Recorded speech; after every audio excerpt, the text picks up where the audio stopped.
Okay, here's another revelation. Since about 2008, 2009, I started having a couple of dreams from the Lord where I saw God's graces coming to favor the homosexual, bisexual, and transgender communities. Favors seem to be going their way. There's a lot we need to learn. God is concerned with that we come to Him, that we get to know Him. He wants to get to know us. He wants us to get to know Him. He wants us to have a relationship with Him. And each and every one of us has a different journey. And our journeys can be very difficult. And they can lead to Him. Appearances to the contrary notwithstanding, He accepts us the way we are. And we cannot be so quick to make a religious judgment like, oh yeah, He'll accept us just the way we are, but He'll change us. Sure He'll change us.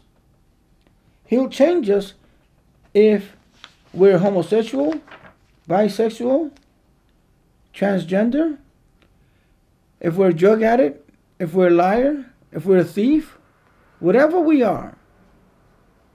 He'll change us if He wants us changed, and if we let Him change us, He'll guide us through His Word and by His Spirit, and He'll do the transformative work.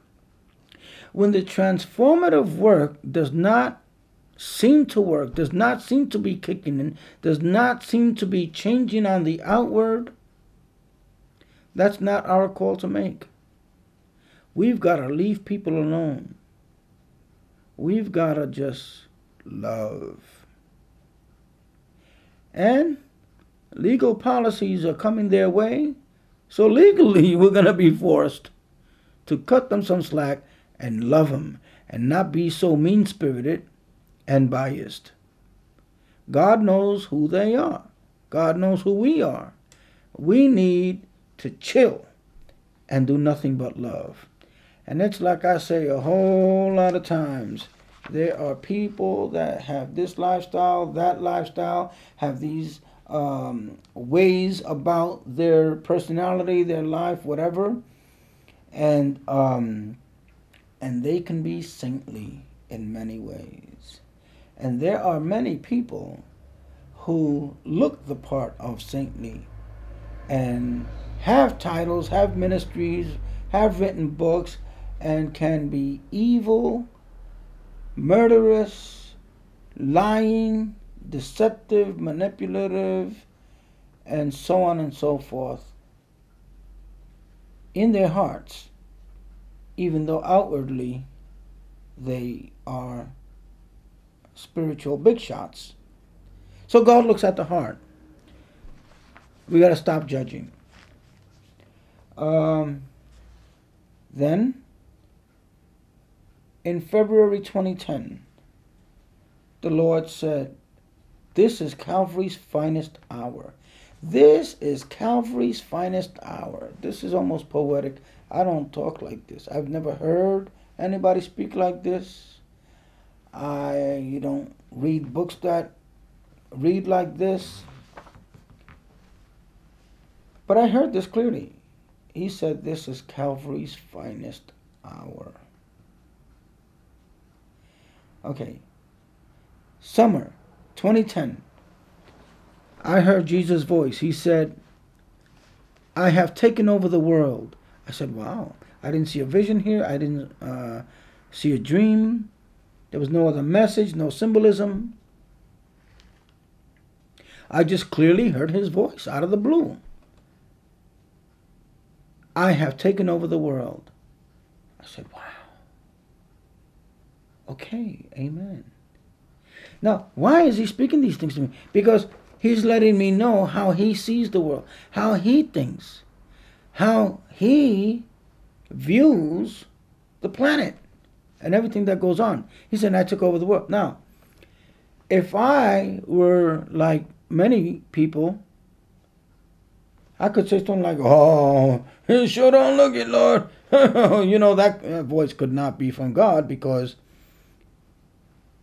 if he had taken over the world, surely these catastrophes would not occur.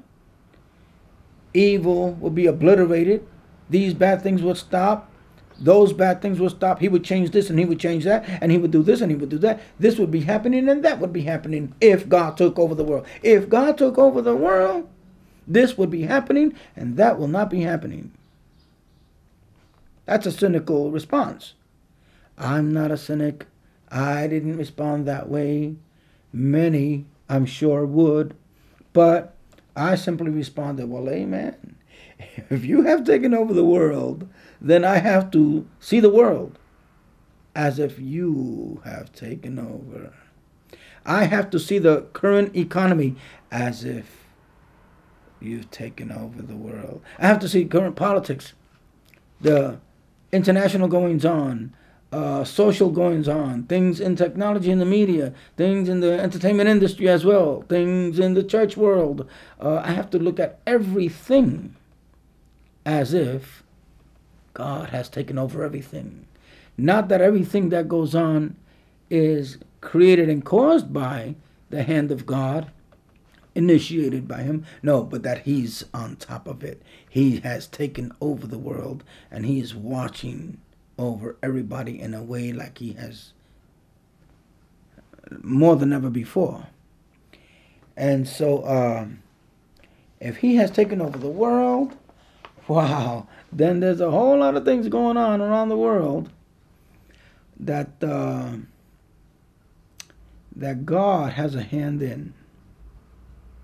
And if we know that God is only good, then we can't say, but if he's taken over the world, something is happening, he's a nation. What about that earthquake? What about that hurricane? If he has taken over the world, does that mean that I can blame God? Good question.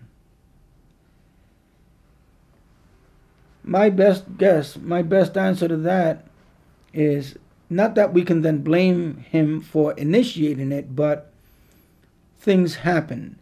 And if something like an earthquake occurs and he has taken over the world, but it still occurs, he's on top of it more than ever before. He will use it. He will be involved in it more than ever before. The result of it, the repercussions of it, he'll be in so many more ways than ever before, even though he is not the causer, the initiator of an earthquake. So I think that's the best answer to give, because if he has taken over the world, well, someone just got killed. Someone just got stabbed, and they really didn't deserve it. He has taken over the world, but he's not going to literally, physically stop every bad event from occurring. But that a bad event does occur, he's more on top of it. He'll more readily, more powerfully address it and respond to it.